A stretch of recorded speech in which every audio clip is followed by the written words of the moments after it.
I've been in my career for 15 years now, and I'm kind of excited to take it to a new place. It's sort of been on a micro level, and I'd like Wait. Okay. You've already taken your career to a new level. Okay. You're just not hanging around where that new level is. Right. Well, really? Mm-hmm. So then what were the next words about the micro thing? I guess I need to Wait, say the same words if you can find them. I've taken it to a micro level, and I'd like to take it to a macro level. That's what I was. What do you mean micro? I work with people one-on-one. I'm a therapist, psychotherapist, and so I see people in individual sessions. Well, the reason that we were interested in that word is because if you like the concept of micro-macro, which is the same concept we were talking about, leverage of the vortex, okay, then anything that you're doing as you're talking about your business or your work that is responding to what's going on rather than just finding what you've put over here in the vortex is just counterproductive. The challenge I've had with using law of attraction in therapy it's been really fun with individuals, but with couples, when I say, it's not your partner's fault, it's not your partner's deal why you feel so upset, and try to go that route, people don't like to hear that. And I've been reaching for better words and ways to make interventions with couples, but... Well, we started here today, didn't we? Right. That's in other words, we are offering what we know to be, and we understand that when someone is outside the vortex, looking right at the factual evidence of what has happened in their life, they often don't want to hear what sounds like mumbo jumbo to them. Right. They want you to explain that. So somehow you have to convince them that you are explaining that. Here's the way we approach that. We say to people, in the beginning, when we talk about the law of attraction and about harnessing your own vibration so that you are cooperating with law of attraction, when you decide to be a deliberate creator of your experience, many people at first really like the idea of that. Oh, I will have control of my experience. But what they often have misunderstood, they think, oh, I will have control of the way other people are behaving in my experience. Right. Because it's the other people that have been giving me so much grief, is really what most people feel. They've been reacting to life, and they fervently desire to find some way of controlling that behavior so that when they observe it, they can feel better. So you have to make them understand that in this law of attraction-based universe, there is no such thing as no. You cannot look at what is not wanted and shout no at it without holding yourself in vibrational alignment with the thing that you do not want. So just state the law as you know it to be. When you say yes to something, you get more of it. When you say no to something, you get more of it. So start saying yes to more of the things that your partner offers that you want, and then shut up about the things that your partner is offering that you don't want until you train yourself not to have those unwanted things in your vibration. Now, people don't want to hear that. They don't want to hear you say, you're getting it because you're asking for it, because they don't think they're asking for it. They're getting it and they don't even want it. Why would they ask for something that they don't even want? So you have to help them to understand that the law of attraction is not discriminating against them. It is always giving them what's active in their vibration. And then, even though they're sitting there shaking their head at you, say, do me a favor and play a game this week before I see you again. And here's the game. Get a notebook and sit down, not together, and write a list of positive aspects about your mate. And don't make it up. Don't stretch. Don't say she's the perfect body weight when you think she's overweight. Don't say that. Don't say she's a great cook when you can't eat anything she makes. Don't say that. Don't make it up. Don't challenge yourself with it. And something that really works well is to remember how you felt when you met. Write about those first days, that first encounter, how that first loving felt. Write about that. And then say to them, just write about it. Don't make it up and don't lie to yourself about it, but try to emphasize the aspects of your partner that you really appreciate. And don't talk to each other about it. Just do it privately. And we'll talk next time we are together. And it is our promise to you that if they are willing to do it, if they're not willing to do it, then they're wrong for you anyway. Right. Because that's a really small request that you're making.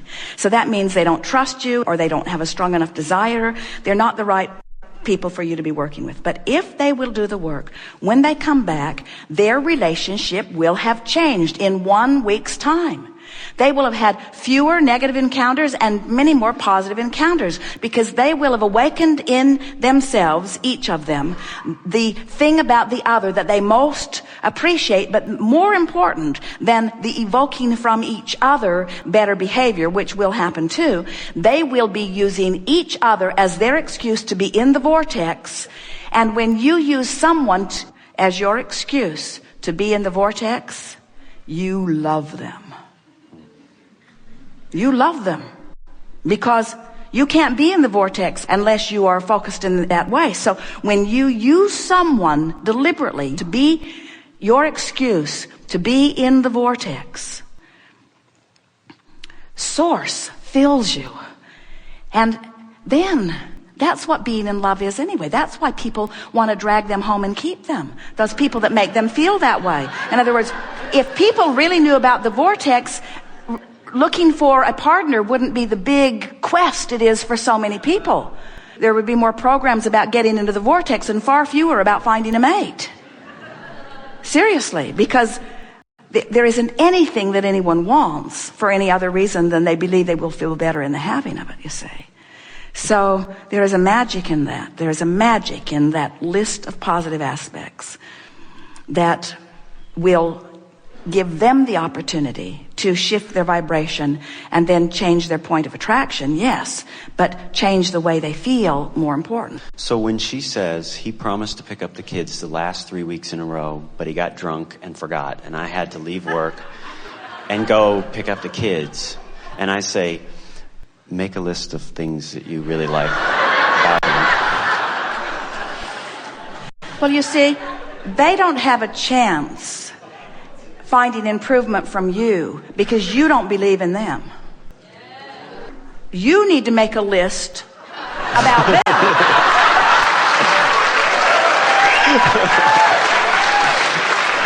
Because they've trained each other into expecting rotten results because they're just watching the evidence of the rotten results, and you're just doing the same thing. Right. That's what it feels like. It would not be such a terrible thing if you were to say to them, you know, I really like you too, and I've been really thinking a lot about you. And I have a lot of techniques that are really effective, that really work with people.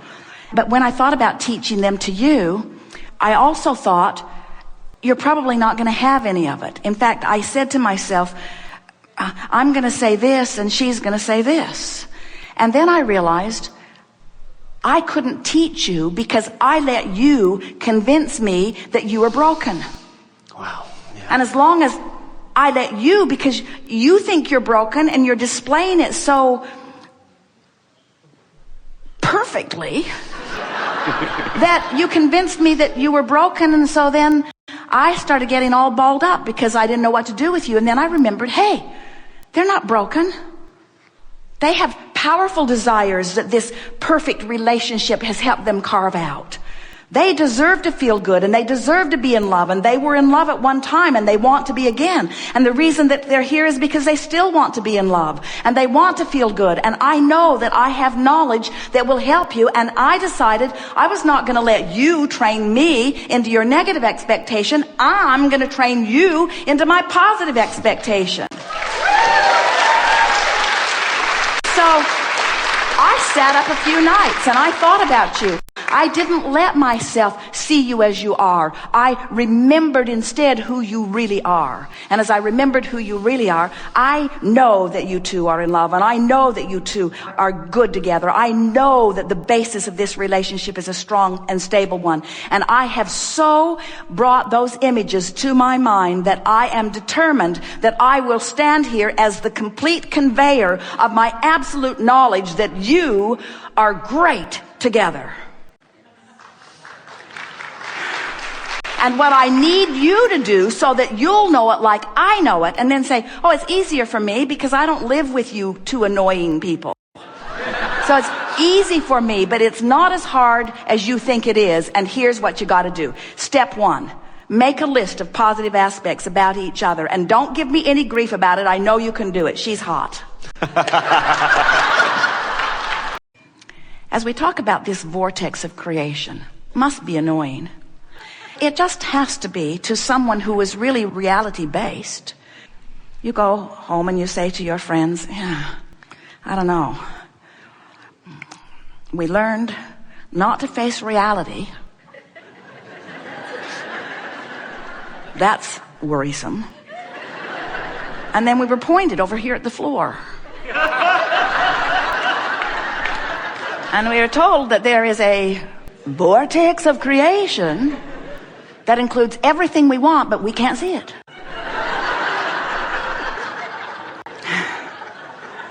It was a little like smoke and mirrors. And then we were told that if we would feel for it, because we can't see it or hear it or smell it or taste it or touch it, if we would feel for it, we would feel better. And that when we feel better, then it would come.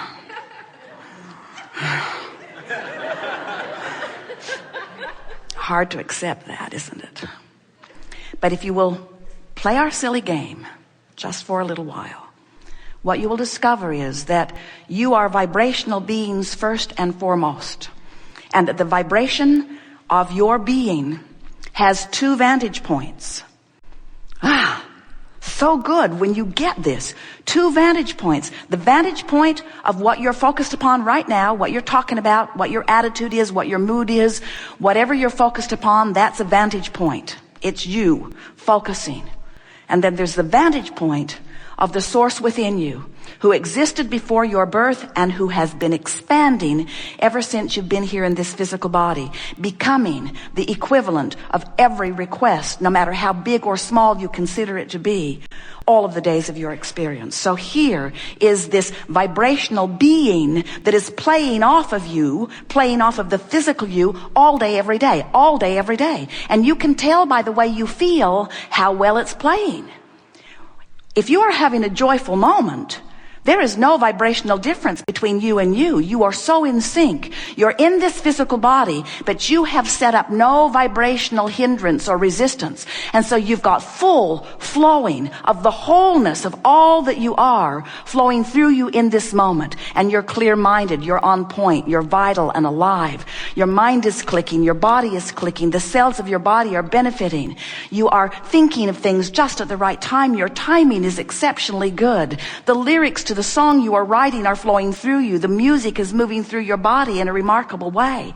The intelligence that you have been seeking, the mass consciousness that surrounds you, is now actively available to you, and the ideas will flow to you now. And even more important than any of that is that your rendezvous point with all aspects of the universe, whether it is thought or behavior of others or conversation with others or people in traffic or the way people treat you in the financial world or the way your waiter treats you, everything that you rendezvous with hinges upon your vibrational relationship with you see. So many people are walking around not even taking anything like that into consideration because it's mumbo jumbo and smoke and mirrors. Let's not ever talk about vibration. Let's just talk about manifestation. Physical humans say, let's just monitor it. Let's just observe what is. Let's make lists of it. Let's document it and pigeonhole it and make documentaries about it and statues and monuments about it. And let's keep what is alive, the manifestation as far as it's gone. Let's keep it alive in the minds of everyone who come and we say, good luck on that, because those new ones coming in have a whole different vibrational mindset, because they are up to speed with everything that you've been asking for. They're born MP3 ready. They are born understanding that they are vibration much more than you, who have been focused upon the physical reality for so long.